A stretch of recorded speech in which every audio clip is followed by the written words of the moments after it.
இருந்தா சொல்லுங்க. டெஃபினட்டா அது சரியா இருந்தா நாங்க ஏத்துக்கிறோம். எனக்கு ஒரு குட்டி கதை ஒண்ணு ஞாபகம் வருது, சொல்லாமா? ஒரு ஊர்ல ஒரு பெரியவர் வெயில் ரொம்ப ஜாஸ்தியா இருக்குன்னு சொல்லிட்டு கண்ணுக்கு மேல கை வச்சுக்கிட்டு இப்படி சுத்தி முத்தி தேடிக்கிட்டு இருந்தாராம். அப்ப கூட இருந்த ஒரு சின்ன பையன், என்ன தேடுறீங்க அப்படின்னு கேட்டானா. அதுக்கு அந்த பெரியவர் சொன்னாரா, அது ஒண்ணு இல்ல தம்பி,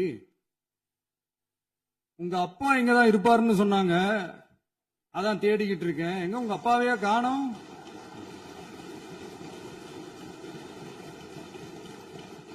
இல்லங்க, எங்களுக்கும் நக்கலா நையாண்டியா சம்பந்தம் இல்லாத குட்டி கதை இதெல்லாம் எங்களுக்கும் பேச தெரியும். அந்த கதையில பெரியவர் அப்படி சொன்னாராம், தப்பா எடுத்துக்காதீங்க. அந்த கதையில பெரியவர் அப்படி கேட்டாராம். அதனால யாரும் இங்க டென்ஷன் ஆக வேணாம். அதனால இன்னொரு இந்த என்னுடைய உரையை முடிக்கிறதுக்கு முன்னாடி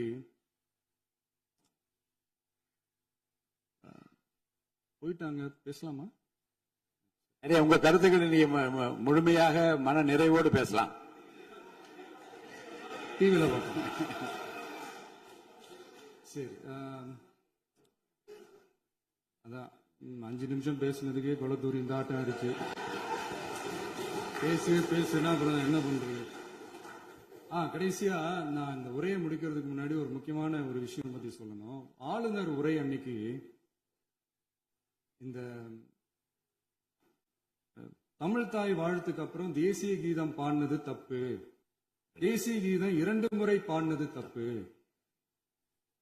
அப்படி ஒரு நிகழ்வு இதுக்கு முன்னாடி இந்த சட்டசபையில நடந்ததே கிடையாது, அந்த மரபே மாத்திட்டீங்க, இப்படி ஒரு பெரிய ஒரு போர் மாதிரி எதிர்கட்சி சார்ந்தவங்க எல்லாம் சொன்னாங்க இல்லையா? அந்த மாநில உரிமை போராளிகளை, அந்த மரபு காக்கிற உரிமை போராளிகளை ஒரே ஒரு கேள்விதான் கேட்கணும். 2021 ஆகஸ்ட் 2 ஞாபகம் இருக்கா? Centenary celebration of Tamil Nadu legislature. அந்த ஃபங்க்ஷன்ல நம்ம முன்னாள் முதலமைச்சர் கருணாநிதி அவர்களோட கலைஞர் அவர்களுடைய